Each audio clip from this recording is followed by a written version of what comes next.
मेरे कक्षा 9 के सभी विद्यार्थियों को मेरा प्रेम भरा नमस्कार। कल हम लोगों ने महान कवि कबीरदास के पद पढ़े थे और आज हम लोग इससे संबंधित जो महत्वपूर्ण प्रश्न हैं उन प्रश्नों की चर्चा करेंगे।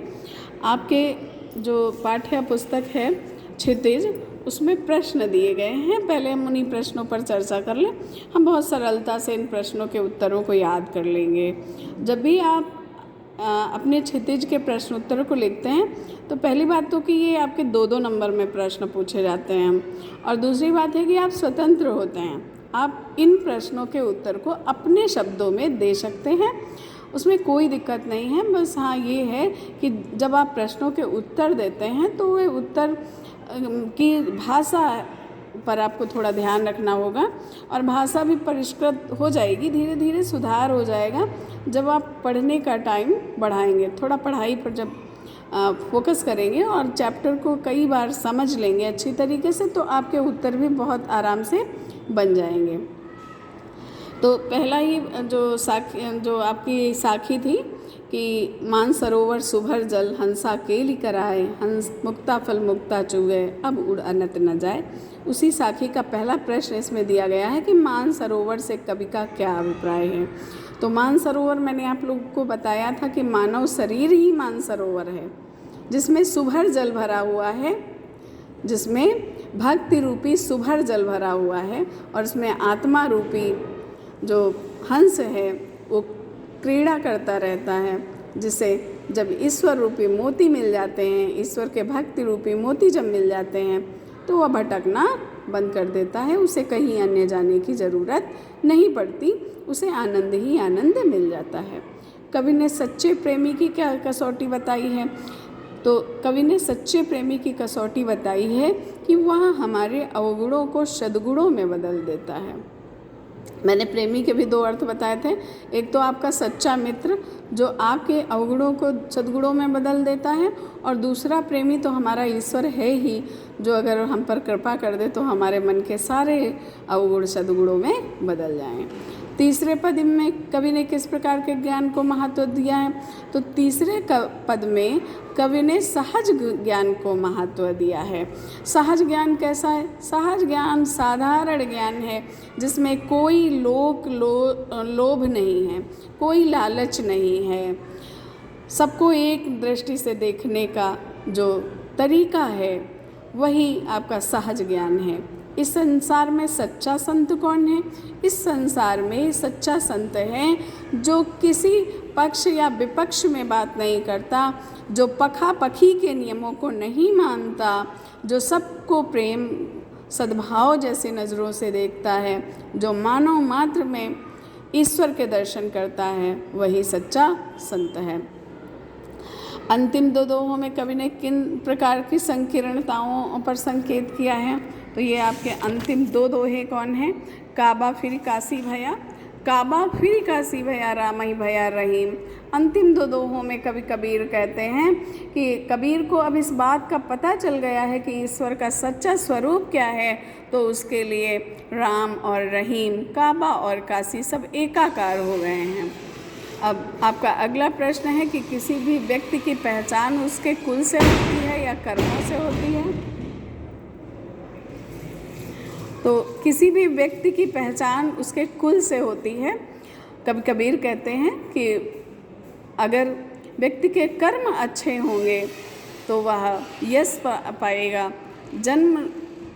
किसी भी कुल में जन्म लेने से व्यक्ति को कोई लाभ नहीं होता है। अगर आप अच्छे कर्म करते हैं तो आपकी प्रशंसा होगी, अन्यथा आप निंदा के पात्र ही बनेंगे।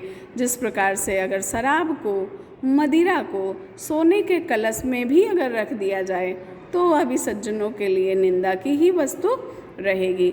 और ये काव्य सौंदर्य स्पष्ट करिए, इसको तो मैंने आपको पहले ही एक्सप्लेन किया था। दूसरा, जो शब्द से रिलेटेड जितने भी आपके प्रश्न हैं कि मनुष्य ईश्वर को कहाँ कहाँ ढूंढता फिरता है, तो वही अज्ञानी मनुष्य ईश्वर को मंदिर, मस्जिद, काबा, काशी में ढूंढता फिरता है, परंतु उसे वहाँ पर ईश्वर की प्राप्ति नहीं हो सकती है, क्योंकि ईश्वर को पाने का मार्ग तो बड़ा सरल और सहज है, मगर मनुष्य अज्ञान में फंसा हुआ है तो उसे ईश्वर के दर्शन नहीं हो पाते हैं। कबीर ने ईश्वर प्राप्ति के लिए किन प्रचलित विश्वासों का खंडन किया है? तो हमारे समाज में जो प्रचलित विश्वास हैं, माला फेरना, पूजा करना, मंदिर जाना, मस्जिद जाना, बड़े बड़े तीर्थ स्थलों पर जाना, परंतु कबीर इन सब का विरोध करते हैं। कबीर ने ईश्वर को सब सांसों की श्वास में क्यों कहा है? क्योंकि कबीर का मानना है कि ईश्वर मानव हृदय में निवास करता है, उसके लिए कोई जाति पाति छुआछूत का कोई भेदभाव महत्व नहीं रखता है। कबीर ने ज्ञान के आगमन की तुलना हवा से ना करके आंधी से क्यों की है? कबीर ने ज्ञान की तुलना सामान्य हवा से नहीं की है, बल्कि आंधी से की है, क्योंकि सामान्य हवा में स्थितियों को बदलने की ताकत नहीं होती है। अगर स्थितियाँ बदलती हैं तो वो आंधी से बदलती हैं। सामान्य हवा किसी छप्पर को उड़ा नहीं सकती है, जबकि आंधी जब आती है, ज्ञान की आंधी आती है, तो वह पर अपने साथ परिवर्तन लेकर आती है। मानव हृदय से सारा अज्ञान दूर हो जाता है और ज्ञान का सूर्य उदय होता है। ज्ञान की आंधी आने पर भक्त के जीवन पर क्या प्रभाव पड़ता है? फिर उसी बात को कह रहे हैं कि ज्ञान की आंधी पर भक्त का जीवन से सारा अंधकार दूर हो जाता है, ज्ञान का सूर्य उदय होता है, मन के सारे विकार सद्गुणों में बदल जाते हैं। भाव स्पष्ट करिए, ये भी मैंने आपको जब ये पद पढ़ाया था तो उसमें बता दिया था, लेकिन एक बार फिर सुन लीजिए। हित चित की दे थूनी गिरानी, मोह बलिंडा टूटा।